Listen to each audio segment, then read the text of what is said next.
Chipito Z. Chacoon Blue Colts out of O'Neill van Eichenlohe's dam line.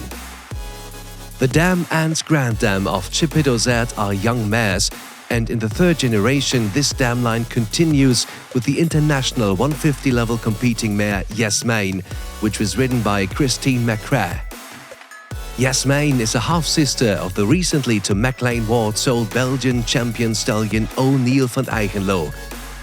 Besides that, Yasmine is a full sister of the international 145 show jumper Genesis, ridden by Sanne Tyson.